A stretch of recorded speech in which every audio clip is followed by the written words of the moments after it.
Bonjour à tous et bienvenue sur Crypto Signal. Aujourd'hui, on va se poser la question, est-ce qu'on se dirige vers une petite correction intraday ou alors pas du tout? Pour l'instant, on n'a pas la structure pour le dire. Mais voilà, on va parler du procès également de Ripple contre la SEC. Et voilà, globalement, ça sera un petit peu les questions du jour, avec bien sûr, comme d'habitude, la routine daily, c'est-à-dire tout simplement l'analyse fondamentale, technique et sentiments sur Bitcoin. Allez, intro.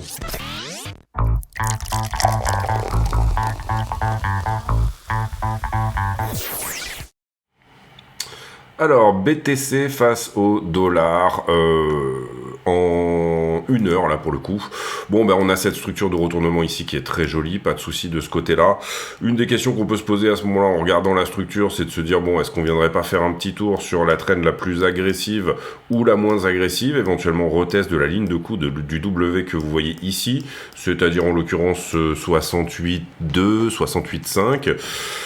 Pourquoi pas? Pourquoi pas? Ça ferait pas de mal.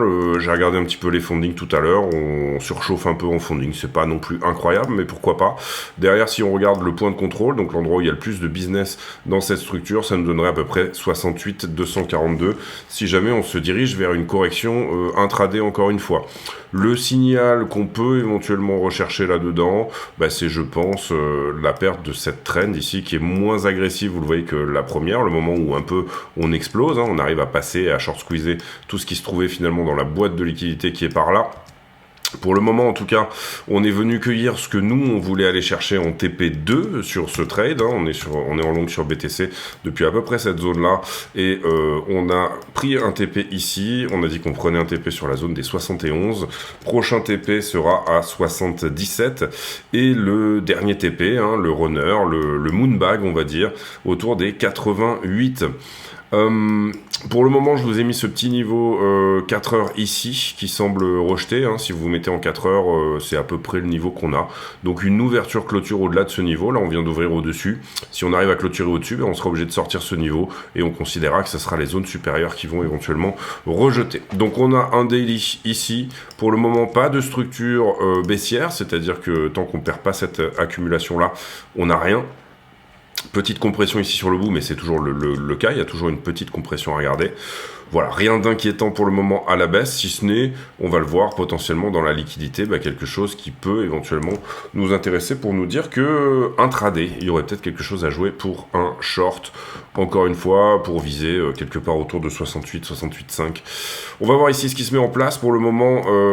Si on a un biseau ici, 1, 2, 3, 4, une 5 qui vient par exemple reprendre un petit peu le haut sur cette zone-là, on sera attentif à un retournement sur cette 5-là pour un retour en bas de biseau. Ici, ça nous donnerait quelque part autour de 69. Ça aurait du sens, encore une fois, de peut-être revenir retester ce W, mais également couvrir une petite partie de l'imbalance que vous avez là, c'est-à-dire assez peu de business qui a été fait dans cette zone. On l'a traversé assez fort. Un price delivery qui pourrait éventuellement être corrigé. Donc pour le moment, on va anticiper éventuellement un biseau là-dedans. C'est-à-dire de se dire que, peut-être ici, reprendre le top une nouvelle fois, et attention à la perte de trend. En revanche, si ça accélère derrière, on est ok, c'était juste une petite correction, en fait, finalement, ce qu'on pourrait éventuellement appeler une sorte de running flat, voilà, pour une continuation. Donc ça, pour le coup, ça serait plutôt une bonne chose. Ce qu'on regarde là, c'est on voit qu'il y a une montée larvée quelque part. On se dit attention, le prix ralentit. Là, il avait un bon momentum. Pour le moment, on ne perd pas ça. Encore une fois, donc on n'a pas vraiment de signaux à la baisse de ce côté-là. Quand je regarde Ether contre BTC, alors pour le coup on est sur le support là, 15 minutes, d'accord. Le prochain support en 15 minutes il serait plutôt 0,51. Ça veut pas partir Ether BTC, c'est-à-dire que ça a fait un petit W ici, puis ça rejette. On est actuellement dans la jambe du W. Voilà, il faut que ça tienne le support 15 minutes qui est là pour moi pour partir encore plus fort que BTC, on va dire ça comme ça. C'est plus ou moins ce qu'on a sous les yeux quand même avec ce biseau descendant. Pour le coup c'est l'inverse de ce que je vous montrais à l'instant sur BTC. Target de ce biseau, vu qu'il est cassé, retesté, et pour l'instant il veut pas partir, mais on espère qu'il va accélérer vers le haut pour venir chercher ses stops et ses liquidations de shorter, revenir en haut de la figure, la petite figure que vous voyez là, donc un retour autour des 0,053. On va voir si ça se met en place. Pour le moment, c'est pas moche, mais c'est pas joli non plus. On va dire que c'est plutôt dans une latéralisation en bas à la cassure de ce fameux biseau. sur Ether USDT, globalement, ce que j'aurais à dire, on va se mettre en 1 heure quand même, voilà, voir un petit peu la photo. C'est cette cassure de canal ici, bon ça on en avait parlé, retest ici, ça part bien ici, ça accélère un petit peu, et globalement on a ce W ici qui est également validé, donc pas étonnant, si on revient retester les 3550 je dirais sur Ethereum, on peut même enfoncer un petit peu plus, histoire de reprendre puisque la trend pour le coup là, la trend de retournement elle est là-dedans, donc je serais pas étonné pareil que Ether nous donne quelque chose, je pense que le POC il est légèrement dessous là-dedans. Si on prend... Alors tout à l'heure on avait pris 58 sur BTC en point bas, si on prend à peu près la même chose, qu'est-ce qui se passe un peu dans...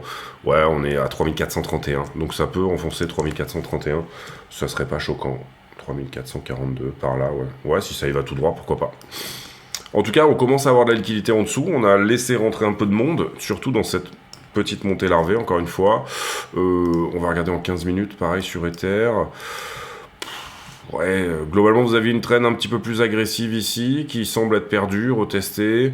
On reste sur la trend la moins agressive des deux, c'est-à-dire la initiale, là, pour le moment. Donc c'est pareil, on n'a pas de structure. Si ça se met en place comme un biseau, à ce moment-là, on pourrait faire un nouveau plus haut. Si on arrive à péter, tant mieux. Hein. Encore une fois, moi, je suis en longue. Au plus vite ça va, au mieux c'est. Mais si on perd ça, on peut estimer que ça reviendra à minimum 3566 et peut-être enfoncer, encore une fois, jusqu'à retest la trend initiale qui se trouve là. Vous la voyez ici. 1, 2, 3, 4, 5, 6 retests pour le moment. Petit excès là, si on garde l'excès tant mieux, ça veut dire qu'on part en parabole et que ça peut aller très vite pour aller chercher nos targets sur nos trades. Si on ne tient pas cette parabole et si on perd, encore une fois je dirais qu'on a peut-être quelque chose... Non, même pas, il n'y a même pas vraiment de droite ici à mettre en avant. Le total 3 contre Bitcoin... Eh bien, alors les alts se sont plutôt bien remises de ce dip sur BTC en fait, finalement. Globalement, ce qu'on peut voir, c'est qu'on est quasi, finalement, contrairement à finalement Ether, on est quasi à l'ATH. Les alts se remettent plus vite que Ether. On peut voir également une traîne initiale qui se trouve par ici, qui pourrait très bien être testée ici, et ça ne remettrait pas en cause pour autant la tendance haussière. Également, ce qu'on peut voir, c'est que d'une certaine manière, on a quand même rendu plus agressive cette fameuse trend en finalement pour le moment tenant quelque chose d'encore plus agressif. Donc c'est pareil, là c'est l'idée, soit on part en parabole et globalement on est à 88 000 $ d'ici une semaine ou deux sur BTC, soit si on perd un petit peu cette parabole, on va perdre un petit peu de la temporalité de la possibilité de cette parabole et à ce moment-là, on va s'inscrire dans un mouvement peut-être un peu plus long où on revient sur la trend initiale. Personnellement, je suis à 50-50 là, avant d'avoir vu la liquidité. Spoiler alert, j'ai regardé la liquidité quand même avant, mais je suis vraiment assez mitigé sur les deux. BTC 1, on va pas le faire, on va regarder juste la BTC dominance qui se trouve ici. Alors BTC dominance, on reste un petit peu dans la même compression depuis un certain temps. Ce qu'on veut voir éventuellement, c'est une BTC dominance qui, pour laisser de la place aux alts, vient enfoncer ce truc-là. Finalement, en ce moment, on voit un gâteau total qui grossit, qui laisse quand même un petit peu de place aux alts, mais BTC en laisse finalement très peu, puisque BTC c'est à peu près la moitié. La part des alts finalement est en train d'être mangée. Ouais, c'est ça, les alts mangent un petit peu de ce que pourrait donner Ethereum et elles mangent aussi un tout petit peu de ce que pourraient donner les stablecoins. Mais ce qu'on veut voir ici, c'est que la BTC dominance vient enfoncer tout ça. À minima, je dirais, pour rester dans un range qui, on l'a déjà dit hier, mais se trouverait entre ça et ça. Si jamais on enfonce ici et qu'on perd l'accumulation, là, que vous voyez là, l'accumulation qui est ici, à ce moment-là, je pense qu'on peut aller aux 50%. Ça nous donnera un peu d'air pour les alts. Pas forcément une alt season des familles, enfin, en tout cas, pour le moment, en tout cas, si on venait à rebondir là. Mais de l'air pour les alts qui peut donner des plus 30 assez facilement sur certaines alts, etc. La stablecoin dominance, puisqu'on en parlait, eh bien, sur la stablecoin dominance, pour moi, L'idée, c'est que... Hop, on va remettre ça ici, voilà, comme ça. L'idée, c'est qu'on avait une trend de distribution qui était comme ça. Elle s'est rendue plus agressive, donc on a eu de la hausse assez forte sur les cryptos en ce moment. On s'est un peu calmé dernièrement au travers de cette accumulation-là, qui finalement a été perdue, retestée.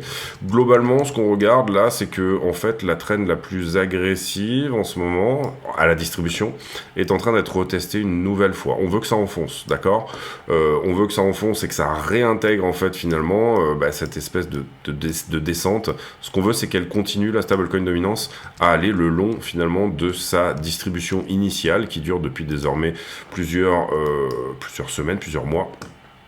C'est-à-dire que on descend sous forme de canal comme ceci, d'accord, ici, et en haut comme cela. Descendre sous forme de canal, donc du coup on veut qu'elle continue à descendre le bas de canal, on veut surtout pas qu'elle revienne retester le haut de canal, parce que ça nous ramènerait à des niveaux d'à peu près janvier, et ça globalement c'est 40 000 $, d'accord. Si la stablecoin dominance revient à 8%, il faut estimer que, à dominance égale en tout cas, BTC peut revenir à 40 000. Pour le moment, on n'a pas de signaux que c'est le cas, en tout cas tant qu'on reverse pas la structure, et vous voyez ici qu'on ne reverse pas la structure, puisque au moment où on vient à tester ça, eh bien, on ne le perce pas, d'accord ? Donc, voilà, on peut tenir ici. Alors, la stablecoin, on parle de dominance, donc on est sur un pourcentage, donc ça n'ira pas à 0. Il y a un moment donné où ça devrait latéraliser, pendant que le gâteau grossit.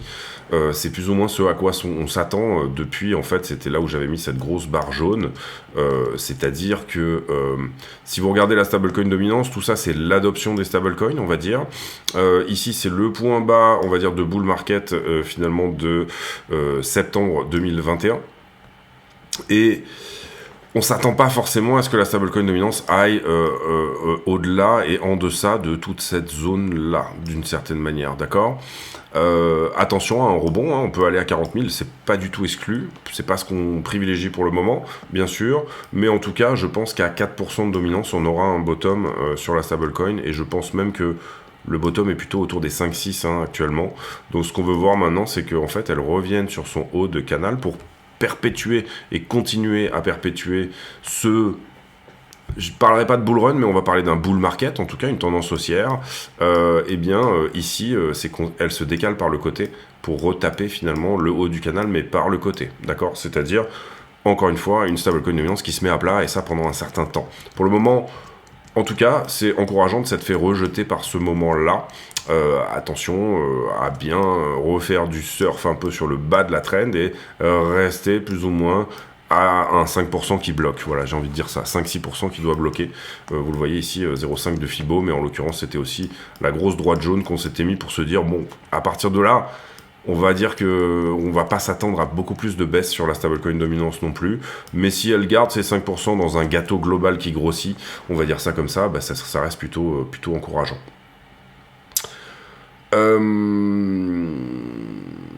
Donc, pour résumer cette partie technique, il faudrait qu'Ether reprenne un peu de place. Et théoriquement, cette figure nous disait que c'était quand même potentiellement le cas. Pour le moment, il continue à retester ici un petit peu plus bas. Vous voyez qu'il a cassé, il y a eu une petite accélération quand il a cassé, mais on n'a pas l'accélération qu'il mérite. Donc, est-ce que c'est pour aujourd'hui, demain, dans quelques jours ? Est-ce que ça va se faire même ? En tout cas, voilà, c'est plus les alts, je trouve, qui prennent de la place que Ethereum en soi, en tout cas contre Bitcoin, hein, bien évidemment. On passe sur les news. Alors, globalement, on ira faire en fin de vidéo une conclusion, hein, comme à chaque fois, mais globalement, ce qu'on peut dire à ce stade, c'est que on a eu 2 ou 3 petites choses que j'ai retweetées. Alors, les afflux sur les ETF d'hier ont été positifs. Ça faisait 4 ou 5 jours que ça sortait. Et là, sur le global, on était à 15 millions d'inflows. C'est pas beaucoup, hein, c'est quasi zéro. Mais par contre, ça fait face à des sorties de 350 millions sur GBTC. C'est surtout Fidelity qui a pris beaucoup hier. Ils ont pris 261 millions par rapport à Bybit qui a pris finalement assez peu. Intéressant en tout cas. Si vous voulez suivre ça, suivez Farsight Investors, BitMEX Research, etc. Moi personnellement je les poste tous les jours, donc suivez-moi et vous aurez les afflux ETF à peu près tous les jours. Le système de paiement Swift qui compte lancer sa propre plateforme de MNBC. Swift c'est un protocole privé. pour des monnaies numériques de banque centrale dans les 12 à 24 mois. Donc ça, c'est plutôt une bonne nouvelle, on va dire. Que le Swift se mette à la crypto, finalement, c'est plutôt une bonne nouvelle.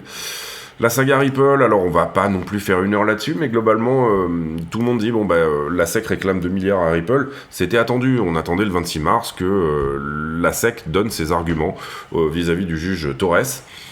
Qui a voté la jurisprudence Ripple, qui est finalement que Ripple n'est pas une security. Par contre, dans le cadre de ce procès-là, ils avaient dit aussi en même temps l'ICO est potentiellement quelque chose qui relève de la security. Donc ça veut dire, au moment où vous allez lancer le coin, vous allez avoir une pre-sale, une pré-vente, et ça relève pour le juge Torres plutôt d'une security. Donc elle a dit, vous devrez payer une amende, effectivement, pour avoir mis une security sur le marché sans avoir fait votre application à la SEC en amont. Vous allez devoir payer une amende et maintenant mettez-vous d'accord sur l'amende. Enfin, d'une certaine manière, voilà, c'est un petit peu ce que le juge a dit. Faites un settlement. Ils n'ont pas réellement voulu le faire, donc du coup ça traîne, du coup ça se fait par juge interposé, ça se fait devant le juge tout simplement. Aujourd'hui, 26 mars, la SEC donne ses arguments et elle dit, nous on considère que cette ICO qui n'était pas légale vaut 2 milliards. Ensuite, Ripple aura un mois pour préparer ses arguments, les donner également, donc autour du 26 avril, dans un mois, les donner également et dire, non, on vous doit pas 2 milliards, en fait on vous doit 0 ou 10 millions. Et ensuite, le juge aura lui-même encore un mois pour essayer que les deux parties trouvent un accord, c'est-à-dire qu'on s'arrête sur 1 milliard, 500 millions, 30 millions, etc. La juge est plutôt favorable à Ripple dans ce procès. Elle s'agace même un petit peu que la SEC ne donne pas de meilleurs répondants par rapport au fait de trouver quelque chose à l'amiable. Donc on peut considérer qu'on sera très loin des 2 milliards qui sont réclamés par la SEC initialement. Au final, maintenant, aucune certitude de ce côté-là. Mais bon, voilà, c'est le procès qui continue, tout simplement. Donc, vous allez voir du FUD ici que la SEC demande 2 milliards à Ripple. En fait, c'est simplement le procès qui continue. Nilam Resources, qui est, je crois, si je ne me trompe pas, un gros mineur de Bitcoin en Amérique du Sud qui a l'intention d'acheter, donc c'est une letter of intent, lettre d'intention d'acheter 25 000 Bitcoins, c'est pas mal 25 000 Bitcoins, voilà. Ici, voilà, et je rappelle que tous les bénéfices de la chaîne sont reversés à Mécénat Chirurgie Cardiaque. L'année dernière, on avait pu reverser 12 000 € pour payer l'opération de Khalifa, qui a été transporté gratuitement par Aviation Sans Frontières depuis le Sénégal, opéré à Nantes, reçu dans une famille d'accueil, et ensuite, une fois son cœur réparé, puisqu'il avait une tétralogie de Fallot, un gros problème cardiaque, il a pu retourner dans son pays et désormais avoir une vie normale. Donc ça, c'est cool. N'hésitez pas à utiliser les liens d'affiliation de la chaîne. Également, cliquez sur le bouton rejoindre qui se trouve sous la vidéo, sur lequel je sors une vidéo par jour supplémentaire où on fait de l'analyse d'alt, qu'en général vous me suggérez soit dans les commentaires, soit sur le Discord. Et pour ça, il faut soit, encore une fois, cliquer sur le bouton rejoindre de la vidéo, soit opérer dans des conditions que vous pourrez trouver éventuellement sur le Discord, dont le lien est également en description de la vidéo. Pas grand chose sur le Wall Street Journal, on passe. Ici, on reparle du Swift, donc on passe. Ici, on passe également. Ici, c'est la jurisprudence Ripple, enfin c'est la continuation du procès, c'est pareil, on en a parlé, donc on va passer. Ici, une grosse baleine qui n'avait pas bougé depuis 2019, c'est la 5e plus grosse baleine en Bitcoin qui a fait un gros mouvement, c'est-à-dire qu'il a bougé une bonne partie de ses Bitcoins sur une nouvelle adresse. Pour le moment, on peut pas vraiment dire que c'est de la vente, parce que c'est d'une adresse à une autre, en fait, finalement. Je crois que c'est celle-là, voilà, c'est du changement de cold wallet, d'une certaine manière. Vous le voyez ici, on fait un plus 80 000 BTC, et derrière, on enquille moins. Et c'est effectivement, je crois que c'est cette adresse-là. Ouais, c'est celle-là. 78 000 BTC, c'est effectivement une des plus grosses adresses. Il faut comprendre ici que dans la rich list, auparavant, vous aviez des adresses qui étaient beaucoup plus importantes, c'est-à-dire que les 100 000 BTC... Enfin, c'est normal, on va splitter ici, certains... Mais en tout cas, ici, c'est une des seules adresses qui n'est pas estampillée comme étant un exchange. Vous le voyez ici, Binance Cold Wallet, Bitfinex Cold Wallet, etc. Vous avez beaucoup d'adresses qui sont estampillées comme étant des exchanges. Là, on nous dit que c'est la 5e, 1, 2, 3, 4. Non, pour moi, c'est la 4e plus grosse baleine dont on ne sait pas si effectivement, c'est un exchange. En l'occurrence, ici, bon, pour le moment, à part aller voir que ça vient effectivement d'un portefeuille qui lui-même avait ouais, c'est celle-ci. Voilà, vous voyez ici 87 000 bitcoins. Alors il a peut-être vendu 10 000, notre ami, ou alors il les a renvoyés sur une autre adresse. Il faudrait continuer à faire le link ici. En tout cas, c'est Arkham Intelligence qui nous met ça en avant. Et ça reste plutôt intéressant de voir des gros mouvements sur la chaîne. Ce mec qui avait perdu 7500 BTC sur un disque dur dans une décharge, enfin en tout cas il avait mis un disque dur à la poubelle et il y avait dessus 7500 BTC, qui va faire un procès à la ville parce qu'il l'empêche, je pense, d'aller chercher son disque dur dans la décharge. Un pont qui tombe à Baltimore. Problème entre l'Israël et les États-Unis, visiblement sur des résolutions de l'ONU. Ici, alors je l'ai mis en avant parce que c'est MarketWatch, donc c'est un média qui est plutôt généraliste, et là en l'occurrence ça parle de Bitcoin. Apparemment ça serait Citibank qui dirait que Bitcoin a une certaine chose à faire avant de faire partie du portefeuille 60-40. Alors j'ai pas l'abonnement MarketWatch, donc je peux pas lire dans l'intégralité. D'habitude il me donnait quelques articles de temps en temps, là je sais pas pourquoi, on peut pas se mettre dessus. Mais bon, globalement... est-ce qu'il est temps, par exemple, là c'est ce qu'on nous dit, pour un portefeuille 55% actions, 40% bons du trésor et 5% de bitcoin, par exemple. Voilà, donc c'est intéressant que les gros médias se posent ce genre de questions. En tout cas, je trouve, est-ce que bitcoin est une diversification? Est-ce que c'est une exposition au S&P? Est-ce que c'est une exposition à l'or? Est-ce que, voilà, bon, ça pose des questions sympas. En tout cas, en termes de diversification, je pense que bitcoin a fait le chemin de dire peut-être qu'il faut en avoir dans ton portefeuille si jamais tu es investisseur, quoi qu'il arrive, et que ce soit une exposition à 1% ou à 5%. Pour le moment, ça va se mettre en place, mais c'est de plus en plus, au travers de la pub qui nous a été faite finalement par BlackRock et les ETF, quelque chose qui commence à être sur le feu, voilà. On aura le PCE cette semaine, donc indicateur d'inflation assez suivi par la Fed. Et globalement, on n'a pas grand-chose sinon en termes de calendrier économique sur la semaine. On passe aux liquidations. J'en profite pour vous dire de mettre un like sur la vidéo. C'est important, c'est du temps passé. Donc du coup, au plus vous prenez un petit peu le temps de tout simplement mettre un like, mettre un commentaire, etc., ce genre de choses, au plus ça m'engagera à en passer encore plus, etc.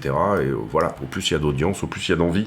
Donc ça, c'est important. 191 millions de liquidations hier, la moitié sur Bitcoin et Ethereum. Vous voyez que la map est rouge, donc on a liquidé plutôt du short, à part sur 2 ou 3 trucs, genre WIF, etc. Mais globalement, on a une map qui est plutôt rouge. Le carnet d'ordre, nous on a fait la vidéo, on était par là hier, on disait c'est étonnamment vide le carnet d'ordre, et bien ça s'est rempli sur la zone des 70 à 71. Vous voyez que certains ordres ont été fill quand on a fait ici cette montée, et puis finalement j'avais des ordres ici qui étaient jusqu'en haut, qui, quand on est redescendu, se sont plus ou moins refaxés un peu plus bas. Donc ça dénote quelqu'un qui veut vendre très vite et qui veut vendre très fort, probablement la même personne, hein. Vous voyez que c'est ouvert là, et puis derrière ça bouge un petit peu en même temps. On a aussi un mur d'achat qui n'existait pas, et qui s'est rajouté sur la zone des 68, je dirais. Donc là, ça va être un peu la baston cette semaine, parce que, en plus, on a des grosses expirations d'options vendredi. On en a déjà parlé hier, donc on va pas refaire le point là-dessus. Avec un Max Payne Price à 50 000, mais on a vu que la courbe était pas très belle en sourire. En général, on va au Max Payne Price quand on a une jolie courbe en sourire, avec des calls d'un côté, des puts de l'autre, et un gros creux au milieu. Là, il y a eu tellement d'actions de prix qu'on n'est pas du tout là-dedans. Et c'est une option trimestrielle, donc il y a du pognon. Donc la question, c'est est-ce que les mecs qui ont les calls au-dessus vont continuer à pousser le prix? C'est peut-être même potentiellement ces gens-là qui veulent le bloquer à 68, vont continuer à pousser le prix pour qu'on soit au-dessus de 65. Je crois que c'était le gros, il y avait un gros strike à 65. Ou alors est-ce que ici, c'est des gens qui ont plutôt pris des calls, ou les vendeurs d'options qui vont essayer qu'on soit tout simplement au Max Payne Price. On va voir ici ce qui se met en place d'ici vendredi. Les marchés en levier, je vous ai déjà fait les niveaux. Globalement, en fait, hier, on avait des ordres short par là qui ont été pris, donc ça, je les ai enlevés. Et pour moi, on a 2 niveaux de longue supplémentaires ici sur la montée à prendre. Alors, je vais pas refaire l'idée, mais là, on a quand même une très grosse augmentation de l'open interest avec cette montée. Théoriquement, on devrait liquider du short, donc monter le funding, c'est ce qu'on fait plus ou moins, mais il y a quand même une belle augmentation de l'open interest, donc j'ai décidé de mettre un niveau par ici. On a également aussi, là, finalement, sur cette liquidation-là, vous voyez, là, ça descend, et finalement, on a un funding qui remonte. Alors, il était un petit peu descendu avant, mais le fait qu'il remonte là, ça me dit qu'effectivement, il y a du long par là. Et puis, on est shorté sur le top. Ça, c'est relativement simple à voir, c'est que là, j'ai une structure qui est plutôt en montée, et là j'ai un funding qui est plutôt en descente, donc on considère que il y a une divergence et que le top est shorté. Donc voilà, on rajoute un peu des niveaux à la baisse, mais on est un peu sur cette idée d'un bambou qui monte et que les gens essayent de couper, choper le short parfait. Et du coup, c'est ça qui donne un petit peu du jus. Maintenant, quand on regarde les bulles de liquidité, et je les ai regardées tout à l'heure, on voit qu'il y a quand même un sacré truc. Sur cette latéralisation, finalement, ce moment où on larve un peu la montée, on laisse un peu du temps aux longueurs de rentrée, et on voit qu'il y a quand même une belle poche de liquidité, dorénavant, je dirais jusqu'à 67,8, 68, quelque chose comme ça. Donc là, il y a de l'argent à prendre, mais à chaque fois, il y a une action de prix, un CVD spot qui est plutôt bon, une demande de spot qui est plutôt bonne. À chaque fois, il y a un petit peu de short à venir chercher au-dessus, et on vient le prendre. Je serais pas étonné que quand on a terminé de faire ça, eh ben on vient de revisiter encore une fois 68,5, quelque chose comme ça serait vraiment pas étonnant. Ensuite, sur Ethereum, c'est un peu la même chose, mais on a beaucoup moins d'importance dans cette poche de liquidité. Là, on en a une sous le prix, je dirais, à 3620, mais il y a quand même un peu moins de monde maintenant, si Bitcoin descend, Ethereum va descendre aussi. Et pour le coup, je note sur Ethereum une absence de short quand même qu'on a très légèrement sur BTC. Ici, on est sur la 1 mois. On va la regarder vite fait, mais globalement, vous avez cette poche de liquidité à 74. On a un peu augmenté dans le funding. On est monté autour de 0,19 actuellement, quelque chose comme ça. Donc à peu près x2 par rapport à ce qu'il y avait hier. Hier, on était à 0,01, très légèrement au-dessus. Ouais, c'est ça, on est à 0,20.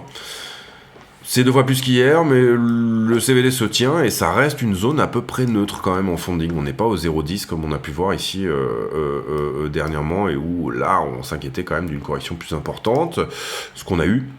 Maintenant, en liquidité, je dirais que je trouve cette poche très jolie, là, 68,4 vers 69,8. Le prix peut tracer en haut, s'il accélère, s'il y a une belle demande au spot, etc. Encore une fois, maintenant, sur la une semaine, en tout cas sur les L1, L2, L3, les 3 leviers que moi je regarde, pour moi elle est nettoyée. On recommence à construire un tout petit quelque chose, mais pour moi elle est quand même plutôt bien nettoyée. Maintenant, à 0,2 de funding, il faut comprendre que on a très légèrement plus de pognon ici que ce qu'on a là, mais que d'une certaine manière, on est quasi dans des zones neutres. On est 2 fois moins neutre qu'hier, mais on est quasiment dans des zones neutres quand même. Donc ça c'est bien, le sentiment s'est un peu dégradé, et ça c'est plutôt une bonne chose. Idem là, quand on voit sur Ether, je sais pas combien il est actuellement, 0,3, légèrement au-dessus. Donc on a des longs qui lâchent pas l'affaire sur Ether, qui veulent quand même tenir leur position. Maintenant, voilà, on est à 3 fois plus qu'hier, c'est un peu la même chose. Il faut estimer que globalement, vous avez à peu près 3 fois plus de liquidité ici que ici. Donc ça augmente dans votre esprit quand même la taille de ça. La taille de ça, en fait, globalement, il faudrait même plutôt la mettre en avant sur la 1 mois, où là on voit quand même un petit peu mieux qu'il y a des choses à venir chercher au-dessus sur Ether comme sur Bitcoin. On va regarder le coin screener pour les alts. Excusez-moi, j'ai fait une petite sieste. Et globalement, si ça veut bien se mettre à jour, on va voir si ça reprend du funding, si vous voulez, sur les alts. Ça serait un peu ça l'idée. Mettre en pause le temps que ça se... Alors, le funding reprend un peu des couleurs. Effectivement, on est un petit peu relongué, vous le voyez, sur les alts. Et ça depuis hier, avant-hier, finalement. Globalement, c'est surtout PEP qui a l'air longué. Undo, NIR, Aptos, Arbitrum... Ouais, on repasse un petit peu dans le vert quand même. On n'est pas non plus sur les zones d'excès comme on a pu être ici. Mais attention, on reste vigilant là-dessus. On va sur le prix et on fait la conclusion de cette vidéo ici. On va se mettre direct en 5 minutes. Alors, une correction n'est pas à exclure. Maintenant, pour le moment, on n'a pas du tout la structure pour dire que c'est le cas. Globalement, et si on devait montrer une boîte de liquidité, elle se situerait d'une certaine manière. On a dit 69,8 jusqu'à à peu près 68. Globalement, là-dedans, on a une petite boîte de liquidité qui est peut-être... ça serait peut-être pas trop mal de venir la chercher. Maintenant... Pour le moment, on n'a pas la structure et on peut continuer cette montée larvée pendant encore un bon petit moment. Donc j'aurais tendance à dire, il vaut mieux attendre un petit peu. On avait un petit début de structure ici, certes, mais vous voyez que ça n'a pas fait le COS. Ça n'a pas fait non plus réellement le BOS, c'est-à-dire break of structure, continuation de structure. On a compressé en fait, hein, on a même compressé, cassé cette compression plutôt par le haut, continué sur cette trend là qui était finalement la trend initiale. Donc voilà, pour moi, c'est simplement de dire attention, il y a une belle boîte de liquidité ici, donc peut-être ne pas paniquer si on va à 68, 68,5. Dans un sens, c'est déjà ça que ça nous dit. Et puis également, nous dire qu'intraday, il y aura peut-être un truc à prendre si jamais une structure se met en place, pourquoi pas. Ça permettra de hedger la position qui est en cours et puis de faire le beurre sur la journée, donc pourquoi pas. Maintenant, pour le moment, encore une fois, on a, même là-dedans, vous voyez qu'on compresse, on n'a ni BOS ni COS, à aucun moment, il y a, si vous voulez, l'idée là, c'est par exemple, imaginons qu'on est comme ça, bon là on peut quand même estimer qu'on perd un peu de momentum sur la structure, donc on a plus ou moins un BOS, on va dire ça comme ça, un break of structure. Ici, moi, ce que j'aime bien, c'est attendre le COS et rentrer sur la trend en fait, c'est-à-dire que on a le COS et derrière rentrer sur la trend de distribution. J'ai effectivement... Alors attention, ça peut être un flag qui pète vers le haut, à ce moment-là vous faites sortir, puis c'est la vie. Mais si vous avez la liquidité avec vous et pas mal d'autres choses, etc., à ce moment-là, vous jouez la continuation tout simplement hein, sur quelque chose comme ça. Donc voilà, pour le moment, ça larve un peu, c'est un peu mou. Donc je surveille éventuellement cette idée d'un biseau, quelque chose comme ça, si on voit ici des structures intéressantes à prendre ou une perte de trend là-dedans, pourquoi pas jouer un petit short, encore une fois, c'est contre-tendance, donc taille de position maîtrisée, mais pourquoi pas au vu de la liquidité, encore une fois. Pour le moment, j'ai envie de dire que ça va tout à fait dans le sens qu'on voulait, hein, donc on va pas se plaindre. Et que c'est plutôt propre pour une continuation moyen terme. Hein. Encore une fois, ici, une correction, ça veut... C'est pas la peine de jouer Enfin, en tout cas, dans mon cas, c'est pas la peine de jouer le short pour aller à 30 000. Dans ces cas-là, je veux dire, on est potentiellement plus peut-être sur un retour dans cette zone-là, sur cette trend initiale, qui n'a pas encore été vraiment tout à fait retestée pour finalement une continuation. Si jamais en revanche on ne corrige pas, vous comprenez que ce qu'on a sous les yeux, c'est encore une fois une accélération permanente. 1, 2, 3... et peut-être même 4 ici si on fait une continuation. Donc ça, c'est plus ou moins l'idée d'une parabole pour avoir... Finalement, ce qu'on recherche, c'est un mouvement rapide, là, quand même. Donc j'ai envie de dire, si on avait une très belle semaine, pourquoi pas avoir un mouvement très rapide pour effectivement venir taper nos targets de 88. Pourquoi pas? Encore une fois, si on ne perd pas la parabole, tant mieux. En tout cas, on charge un peu de liquidité sur ces points-là. Je serais étonné qu'un jour, ils ne soient pas revisités. Ou en tout cas, après, quand on remet... en adéquation ce qu'on voit avec plus quelque chose dans des grosses time frames, c'est-à-dire on va se mettre en 6 mois par exemple ici, vous allez voir que cette poche de liquidité ici, vous ne la voyez pas. Hop. D'accord, ça n'a rien à voir avec une énorme poche de liquidité non plus, d'accord, ok. Donc ça, c'est important à comprendre aussi.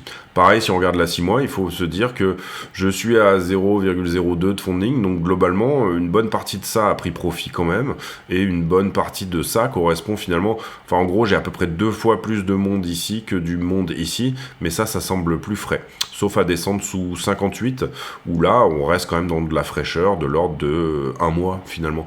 Mais bon, du trade de... En fait, voilà, globalement...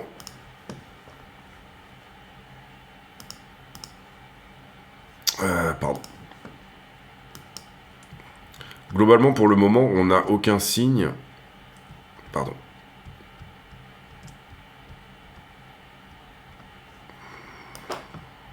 Pour le moment, qu'on se dirige vers 50 000 ou quoi que ce soit. Alors là, je suis un peu large, je vais prendre plutôt quelque chose comme ça. Voilà, de ce que vous voyez ici dans la structure, la structure de retournement, si elle doit avoir lieu en cours, c'est cette épaule, tête épaule, là. D'accord? Et là, vous voyez qu'on enfonce l'épaule droite. Donc, globalement, on n'est pas du tout dans cette idée de revenir péter ça, pour le moment. En tout cas, on peut l'avoir. Hein. Après, on peut repousser ici sur la zone. Mais on invalide beaucoup de choses qui potentiellement étaient baissières si jamais on perdait ça. Et ça, on l'a jamais perdu. OK? Ça c'est important. On a une très belle figure de retournement ici, etc.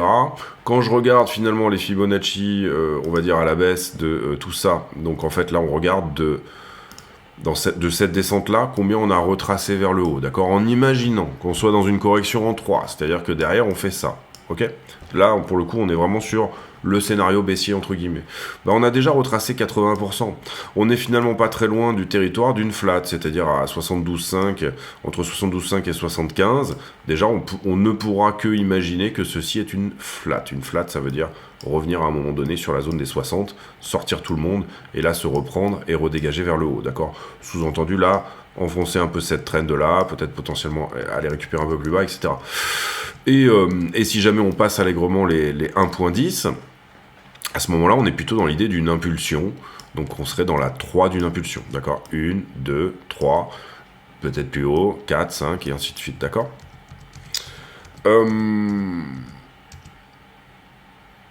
Donc ce que je veux dire, voilà, c'est qu'on n'a pas, la zone de rejet pour moi elle était plutôt à 68,5 parce qu'on était au 0,618 et c'était ce qui pouvait donner plus une zigzag. Pour le coup, une zigzag c'est le plus commun, c'est ce qui se passe le plus souvent, d'accord? C'est ce genre de correction là. Ensuite, vous avez bien sûr la flat. C'était l'inverse, pardon, comme ça. La flat, c'est comme un gros W à plat qui casse vers le haut, d'accord? Ensuite, vous avez la running. La running, elle s'arrête avant, elle s'arrête là, et là, elle repart. C'est peut-être ce que pourrait nous dire le prix d'ailleurs. Et puis ensuite, vous avez éventuellement la flat étendue, par exemple. Flat étendue qui va vous donner quelque chose comme je corrige, je remonte à la racine, donc je remonte au 100% ici, et je rejette, et en fait, je vais plus bas. D'accord? Ça, c'est les possibilités qui existent, elles sont là. J'ai envie de dire que le fait qu'on invalide une zigzag, donc une correction assez sharp comme ça, eh ben, parce qu'en général, les flats étendues sont moins courantes que les flats. Déjà, ça nous dit qu'a priori, il n'y a pas de chance qu'on perde 60 000 avant un certain moment, sauf à faire une flat étendue, mais c'est quand même moins commun. Voilà. Donc même si, c'est ce que je veux dire, même si ceci est la correction de ça, on est tellement quasiment dans une zone où finalement on vient retoucher littéralement que on sera obligé de privilégier plutôt quelque chose comme ça derrière, pour une correction. Et le plus commun aurait été de faire ça, A, B et C. Ça c'est le plus commun, c'est ce qui se passe le plus souvent. Voilà, donc bon, l'idée globalement, là, bah, c'est qu'on monte. Petite correction peut-être à 68, encore une fois, intraday, mais on est plutôt ici en train de tenir cette trend-là, et ça, c'est important. Le scénario également plus baissier ici à ce stade, bah, finalement... ça serait de dire que, parce que globalement ce genre d'élargissement, on veut plutôt en sortir, ou en tout cas, s'il y a une continuation, faire attention à ne pas perdre le bas, d'accord? Parce que c'est une figure assez bearish si on la casse vers le bas. Si là par exemple j'ai une 1, une 2, une 3, une 4, et que je suis en train de construire une 5, à ce moment-là, assez souvent, sur un élargissement en tout cas, eh ben c'est retour au bas de vague 2, 50 000 et 40. Mais pour ça, il faudra perdre l'accumulation qu'on a actuellement. Donc il faudra faire attention à ça, je dirais, c'est-à-dire qu'on ne fasse pas la 5 dans son entièreté, hein, pour revenir visiter finalement le haut de la figure, d'accord? Arrive une fois sur deux, et ça s'appelle une rotation partielle dans un élargissement, et ce genre de rotation partielle, alors généralement elle se fait au-dessus de la 4, c'est-à-dire la TH, là, en ce qui nous concerne, mais voilà, je dirais qu'il faut faire attention un peu à ça, et surtout la perte de ça, là, pourrait nous signaler une correction plus importante. Pour le moment, et c'est encore une fois une chance sur deux, mais je considère plutôt qu'on va aller là, et peut-être que même derrière, on tiendra la trend initiale, hein, encore une fois, pour le coup. Tant qu'on n'a pas cassé ça, on ne peut pas activer cette figure. Mais en tout cas, c'est la manière dont on monte, je dirais, à laquelle on a le droit de faire attention, voilà. En tout cas, voilà, pour le moment, on vise toujours 88 en ce qui me concerne et 77. On a déjà touché la zone qu'on recherchait ici à 65, mais également la zone à 71. On a mangé une boîte de liquidité qui fait que ben on se calme, du coup, et c'est normal, il y a moins de raisons de monter. La liquidité est une des raisons de monter, ça n'est pas la seule raison, d'accord? Mais il y a moins de liquidité, bah donc du coup, on temporise. À partir du moment où on aura un sentiment qui sera bien shorter dans cette zone-là, à ce moment-là, on pourra le péter par en haut. Pour l'instant, j'ai plutôt le sentiment que, notamment au travers de ça, tout ce qui s'est passé dans cette bougie-là, cette mèche-là, finalement, on a plutôt un sentiment qui est longueur. Donc peut-être que pour activer ce sentiment shorter, il faut tout simplement faire la bonne petite correction qui va bien, retour sur trend ici, et retoucher 68. Donc je reste assez attentif à ça. Mais pour le moment, on n'a pas du tout la structure pour dire que c'est là qu'on va. Voilà pour cette vidéo pour la journée, j'espère qu'elle vous aura plu. Si c'est le cas, n'hésitez pas à le dire. On se retrouve demain pour une nouvelle vidéo. J'ai pour habitude de clôturer mes vidéos par une question à la con, c'est-à-dire une question qui n'a rien à voir avec le prix du Bitcoin, mais qui nous permet de converser de choses et d'autres dans les commentaires. Et la question du jour, elle sera sur... Tiens, on a tous un porte-clés un peu duquel on a un petit peu la honte sur nos clés de bagnole ou nos clés de maison, soit parce qu'il a été offert par les enfants ou je sais pas, ou ce genre de truc. Décrivez-moi le porte-clés le plus honteux que vous ayez en magasin.